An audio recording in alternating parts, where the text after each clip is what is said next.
Hello, everybody. Welcome to Go for Green Living and Green Hippies. Got a special guest today, JOAN ROCH. Yes. ROCH. Yeah, that's it. JOAN ROCH. I practiced to get it right. But he is doing something incredible that we feel that it needs to be shared. He is slack packing the Pinhoti Trail. And he slack packed the Florida Trail, or at least as much as you could of the Florida Trail. Not as often as I wanted, but still. Yes. It helped. It helped. And he's going to explain to you a little bit about that. Why don't we go ahead and talk about this? Tell them who you are, and and there's a few things that you got to hear. But go ahead. I started in Key West. It was 10 weeks ago exactly today. It's Sunday, right?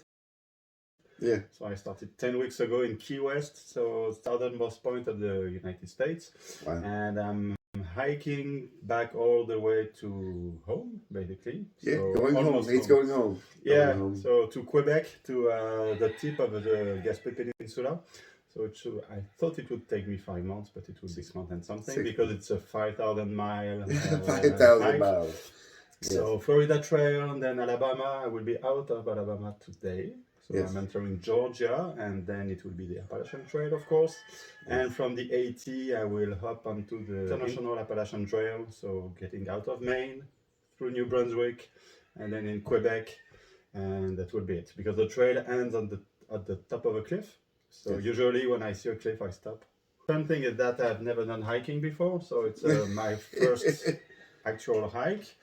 And it's a long one, so I'm learning every day. So when people ask me, is it your longest? Yeah, every day is my longest. Every day is his longest. But before that, I'm still a trail runner, so ultra running. So I'm used to long distances, just not long distances every day for weeks and months. But I have a background, so I can go quite fast with a small backpack for a long time, and which is what's happening right now. And slack packing does help. Yes. So, you're running a lot of these trails anyway. You're going Yes. down hills. You're running down hills. Yeah, it's easier to run downhill than walk because you just follow the slope and let yourself go. And I'm dancing on the trail and trying not to fall. Yes. And the fun thing, I will not show you my feet, but Yes, get the shoes. Yes. because I'm a trail runner, but I'm also hiking and running And sandals. in sandals. So I Yes. started in Key West with another pair, and it got pretty destroyed on the road. But this is a new pair, which should handle the trail much better. And so I'm already 1,600 miles in sandals since I started, and it's only the beginning. It's only the beginning. So every 10 minutes, because you cross a stream every 10 minutes when you're hiking the Pinhoti, I was just washing my feet. So just standing for a few seconds in the stream, and then went again on the trail, and my feet were wet but clean, so no problem. So that was really fun. So no issue with the rain and everything. We'll see how it goes on the AT. And it will be a bit more muddy, and I know mud and sandals don't go well together. I've tried. I ran an ultra marathon, the 50 mile, in mud and rocks and roots with sandals. It was a nightmare. So we'll see.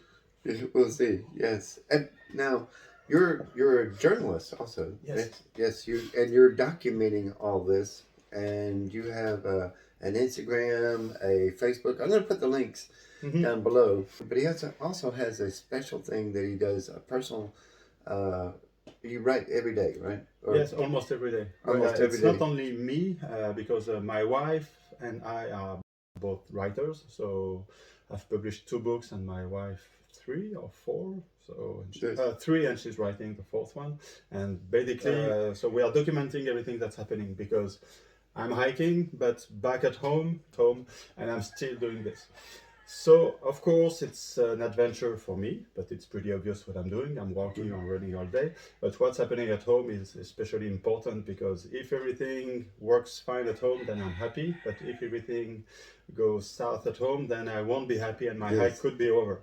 So my wife and I are documenting both sides of the story. Two-sided story. So you get to know the details of home and the details of the walk, because he keeps saying the walking part's easy. Super easy, super simple. So she was with me at the first week in Key West. But the next time she will be here next week, I think. So it will be the start of the AT. So she will see the trails. And then going back home. But in any case, we're documenting what's happening. So we're writing text almost every day. So either me or her. And with videos and pictures, and posting everything on a Coffee, which is a platform similar to Patreon or this kind of thing. So you've got to subscribe to check what we're doing, but it also gives us a bit of money to keep on going. To keep on doing because it's and to get both sides of the stories. You ever thought about doing something like this? You need both sides of the story. Yeah. You know, and of course he doesn't do a lot of planning on his part. He just kind of wings it. You know, just kind of okay, I'll go, and then. Yeah. And so, but I'm sure your wife is taking care of all kinds of planning to get everything, all the details worked out. Here's an awesome person, and I highly 100% recommend him for your hostel or for a house guest to help him slack back along. I mean, I got close to 5,000 friends on Facebook. Surely we got a nice family along the way can help him move along. Let's help him get along through the end of the start of the AT. So our community, we can really help them out the best way we can. And so jump in. Be more than willing. But now, the reason you're doing this now is because people tell you shouldn't. Because I discovered the AT 10 years ago. So through a friend who told me about the AT, I didn't know it existed. So you have to start somewhere. But then I discovered but the Appalachian Mountains do not start in Georgia. They actually start in Alabama, and they don't end on top of Mount Katahdin. They stop in Quebec. So right away, 10 years ago, I thought if I'm doing the AT, I'm doing the entire Appalachian Mountains, not just the AT. But 10 years ago, I was not ready. But now I am ready. But with a wife and 4 kids and a job and mortgage, that took a bit of planning. So I could have waited 10 more years so that the kid would be out of the house and almost close to retirement and everything. But why wait? Yes. Why wait? It's a risk to wait because right now I'm in perfect shape, but it can change anytime. I could get hurt, whatever. So I talked to my wife a year and a half ago. So, okay, doing this next year. So I know we have 4 kids, I know we have mortgage, I know I will have to quit my job or at least take an unpaid leave, and it will take me at least 5 months. And she said yes right away. Yes, right away. If she didn't say yes, then I probably wouldn't be here because it would make things a bit more complicated. But she was okay with that, and more than okay, because it's also a project for her, so writing project, photography project and everything, and she comes with me quite often.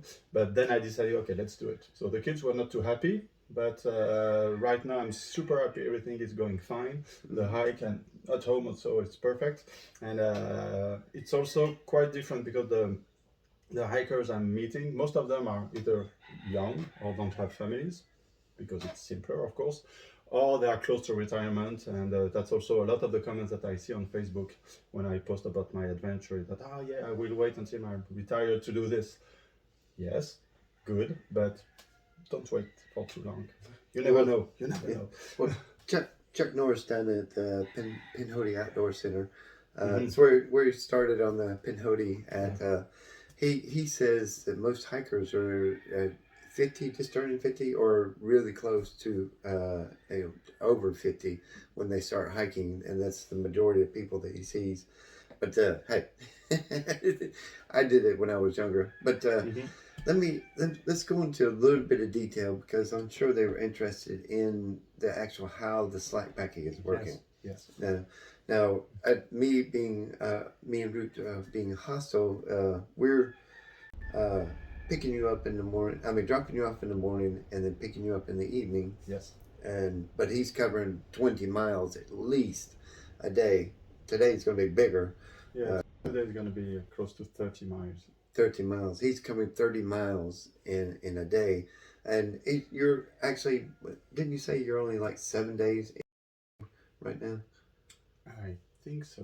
7 days, and he's 160 something miles. Yesterday, 162. 162 miles. 162, yeah. So in 7 days, he's not goofing around. He's going to get through this really quick. So if you want to help out and join in, you got to do it now. So so we can plan ahead. But slack packing is something I discovered quite recently because hiking is new to me. So when you're running an ultra marathon, everything is organized for you. You have aid station and everything, so it only lasts a few hours. So slack packing isn't a thing, and in fact, it's forbidden to have someone else carry your backpack if you have one. So when you're hiking, everything is possible, and that's something I discovered. So a few weeks ago, some guy was a trail angel. His name was Blueberry. So and he told me, "Oh, do you want to slack pack? Do what?" I did not know what that meant, but I will carry your backpack and you can basically hike with almost nothing. So you can do that. Yes, you can do whatever you want. So I started and it's really fun. And having those hostels like the POC or here the Green Hippies. So doing the shuttles and not having to carry everything on my back and come back every evening to a bed and shower. Yeah. That also helps me going much faster. Yes. Because otherwise I would have to carry everything. And my backpack is quite small, but still. So quite small. You'll see it when he's walking and stuff. And it's a pretty awesome backpack. It's vintage, very cool. Well, this video will probably be a day or so before it comes out. They're entering Georgia today. So he's already cruising through this Pinhoti. Yes, I think a new time zone. Yes, new time zone. So what did you think about the Green Hippie Hostel? That was cool. Yes. Yeah. So coming back to a bed, fridge, coffee, being able to cook and having breakfast in the morning. Yes. And supper in the evening. And I find this really, really cool to hear the horse, the cow, the roosters and everything. So it's perfect. So 5 nights already. 5 nights already. Yeah. So, but now I'm getting a bit too far away. Yeah, it's getting a little bit out of my range. Come back, which is a shame because slack packing from here is perfect. Yes, it's perfect. I wish it, but it gets right out of my range. Yeah, you cannot support me all the way to Canada. No, that would be. Yes, me and Root probably would do that. I mean, we would have fun doing that. Yes, that's something that we would do. But I'm sure some people will come and help me with vans or the hostels or whatever. And the closer I get to Quebec, the more people will be able to drive down and help me, which is going to be awesome. Yes. But right now, it's Green Hippies all the way. Yes, Green Hippies all the way. All right. Well, we appreciate Johan, and we wish you a safe journey from here on out. If you need us, just let us know and we'll come. That's we weren't going to leave you sitting. So it's just who me and Root are. We're not going to leave anybody sitting. And y'all go follow him on his Facebook and check out the coffee. Coffee. Yeah. And they're writing every day, pretty close, almost every day. So it's very worth your pennies a day to support his journey because it's a well worth cause. Thank you. You're welcome. Thank you for having me here. It was an awesome stay. That now I'm going to be a bit further away, so yes, I have to find another hostel. Yes, another hostel, next hostel. Yeah. All right, guys, we'll catch you on the next video. Thank you. All the way to town. I only have 30 miles to go. Yes, 30 miles to go. Yes, and I'll deliver your stuff to the hotel for you. Yes.